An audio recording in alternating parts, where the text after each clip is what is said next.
আপনাকে যদি কিছু না খেয়ে থাকতে বলা হয় তাহলে আপনি কদিন থাকতে পারবেন?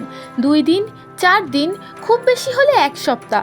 কিন্তু আজ আমি যার কথা বলবো সেই মানুষটা একটানা 70 বছর কিছু না খেয়ে বেঁচেছিলেন, এমনকি জলও পান করতেন না। ইনি হলেন বাবা প্রহ্লাদ জানি। ইনি দীর্ঘ 70 বছর কিছু না খেয়ে জীবিত ছিলেন। ইনি গুজরাটের একটি গুহায় তার জীবন কাটান। মাত্র 10 বছর বয়সে তিনি গৃহত্যাগী হন এবং 4 বছর মা দুর্গার তপস্যা করেন।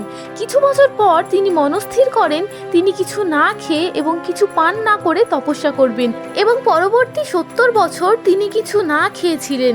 অনেক ডাক্তার এবং বিজ্ঞানী তার উপর নজরদারি দেন, কিন্তু 15 থেকে 20 দিন পার হওয়া সত্ত্বেও যখন তিনি কিছুই খাননি, এমনকি তিনি সুস্থ রয়েছেন, তখন তারা বিশ্বাস করতে বাধ্য হয় বাবা এক অলৌকিক তপস্যা করছেন। হয়তো এই কারণেই বলা হয় যেখানে বিজ্ঞান শেষ হয় সেখানেই সনাতন ধর্মের সূচনা। সনাতন ধর্মের এমনই মহিমা জানতে চ্যানেলটি সাবস্ক্রাইব করে রাখুন।